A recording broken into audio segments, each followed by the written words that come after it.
Le principe, c'est quoi? Le principe, c'est disons que, j'arrive à bien protéger mes pièces et que, je gagne un avantage. Un avantage, conséquent, c'est-à-dire plus de 3 pions, hein, je vous rappelle, un cheval ou un fou, ce sont des pièces mineures, ça vaut à peu près 3 pions. Une tour, ça vaut à peu près 5 pions. Une dame, ça vaut à peu près 9 pions. Donc disons que j'ai à peu près 3 pions d'avance. Donc j'ai une pièce mineure d'avance, ou j'ai 3 pions d'avance, ou j'ai plus, hein, ou j'ai une tour d'avance ou une dame d'avance et cetera. Bon, tout ça, c'est bien.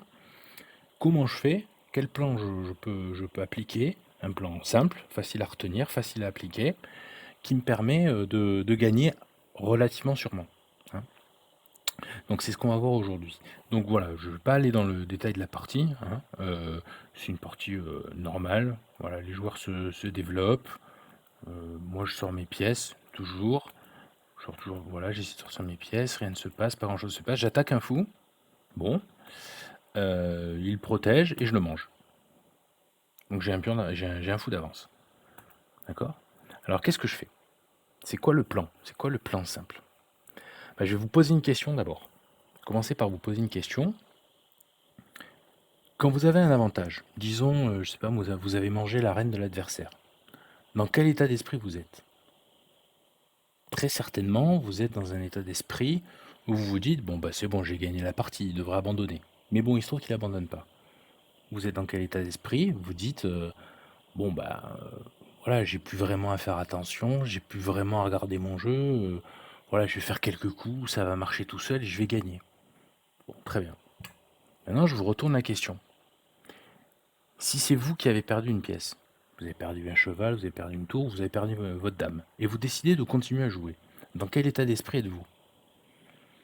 Eh bien, je suis prêt à parier que vous êtes dans un état d'esprit où vous êtes concentré, vous essayez de tout faire pour rattraper le retard, vous jouez mieux en fait. Vous jouez beaucoup mieux. Vous avez un surcroît d'attention qui fait qu'en fait, vous allez être hyper attentif à tout, vous allez trouver des combinaisons où vous allez faire très attention. Vous voyez ce que je suis en train de vous dire? Celui qui a un avantage, il a un avantage matériel, il devrait gagner, mais en fait, psychologiquement, il fait beaucoup moins attention. Son niveau baisse. Alors que celui qui a perdu une pièce, en fait, s'il continue à jouer, hein, bien sûr, il peut abandonner, mais s'il abandonne pas, son, lui, psychologiquement, il est conquérant. Et son niveau monte. Et c'est vraiment ce qui se passe, en fait. Donc même si vous jouez contre un joueur qui est à égalité avec vous, si vous commencez à gagner une pièce, ok, vous avez gagné une pièce, mais en fait, le joueur qui a une pièce en moins va mieux jouer que vous. Et du coup, la situation peut se renverser. Donc c'est ça qu'on va essayer d'apprendre à éviter. Donc j'ai gagné un avantage, là, sur cette partie. C'est quoi le plan simple? En 1, je dois défendre. Je dois défendre. Je dois m'assurer qu'il ne peut pas m'attaquer et que tout ce qu'il m'attaque, je le défends. En 1. Je ne vais pas aller faire une attaque. Non, c'est pas la peine. Je m'assure qu'il n'a aucun contre-jeu. C'est comme ça que ça s'appelle, le contre-jeu.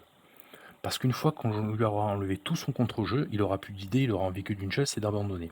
Donc en 1, je supprime le contre-jeu, je défends.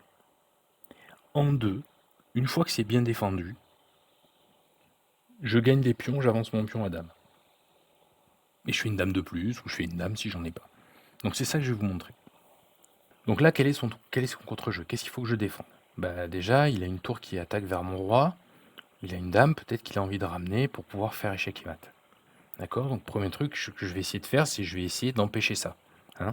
Donc là, tout va bien, j'ai mon fou qui garde cette case, donc il ne peut pas le faire.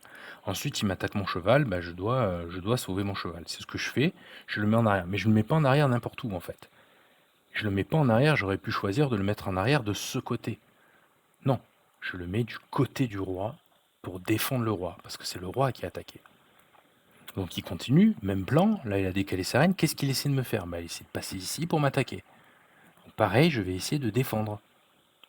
Je lui empêche sa reine de venir ici. Je continue à défendre. Bon, il essaie de se développer. Pareil, je ramène, qu'est-ce que je fais? Là, je développe une tour, mais je ramène le fou vers mon roi pour le défendre encore plus. Donc là, il peut pas aller sur cette case, il peut pas aller sur cette case, il peut pas aller sur cette case. On voit que là, ben, je l'empêche en fait de m'attaquer. Et c'est ce que je vais continuer à faire. Il sort un fou, je l'attaque. pas pour l'attaquer je sais pas quoi, pour tenter une attaque sur le roi, non, il y a mon cheval, il est tout seul. Juste pour essayer de voir si je peux pas prendre son fou et lui enlever un attaquant. Et c'est ce que je fais. Je lui enlève un attaquant. À chaque fois qu'on va échanger des pièces, vu que moi j'ai une pièce d'avance, à chaque fois qu'on va échanger des pièces, mon avantage relatif, il va augmenter, hein, à chaque fois.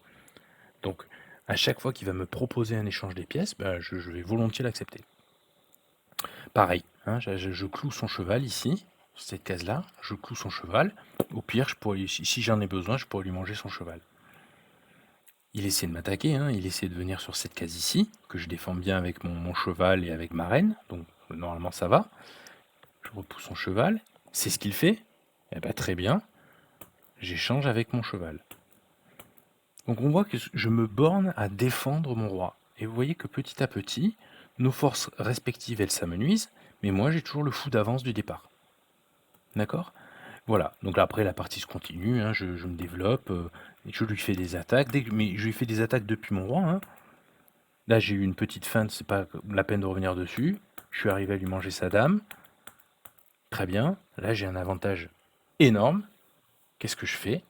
Ben, je vais pas aller essayer d'attaquer son roi, je vais pas enlever la sécurité du côté de mon roi, non, non, je vais faire un truc très simple, je vais essayer d'avancer mes pions. Donc comment j'avance mes pions? Je le soutiens avec une tour, là on voit ce pion que je soutiens, et petit à petit, je le pousse quand je peux le pousser, et quand je peux pas, je l'accompagne.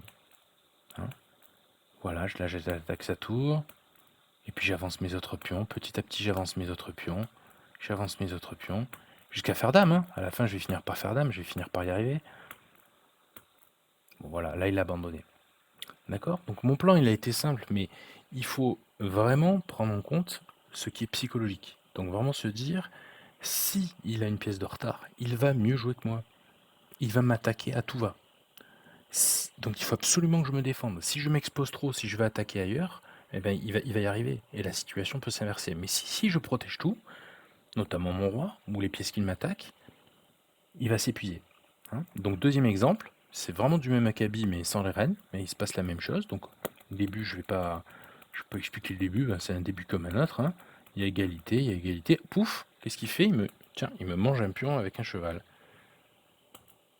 Ben, très bien, je remange. J'ai une pièce d'avance. Et là, il va pas arrêter de m'attaquer. Il me met échec, je défends.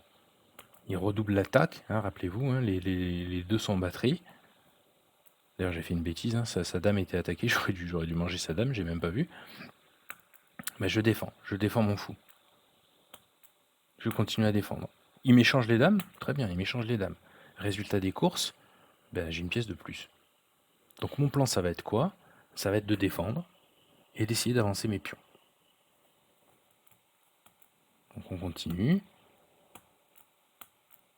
Il me propose un échange, ça me pose aucun problème. Je peux déjà prendre un pion de plus parce que j'ai plus d'activité que lui, j'ai plus de pièces. Ah, là j'ai une grosse menace, là, une énorme menace. Qu'est-ce qu'il est en train de me menacer? Il n'est pas en train de menacer mon roi là cette fois. Il est en train de menacer d'avancer les pions et d'aller faire des dames. Donc il va falloir que je fasse quoi? Mon roi il est en sécurité, il va falloir que j'amène toutes mes pièces pour aller manger ses pions. Hein, je commence par défendre. Bien sûr que j'ai assez de pièces pour aller l'attaquer, lui attaquer son roi, mais c'est pas ce que je fais. Je défends en premier.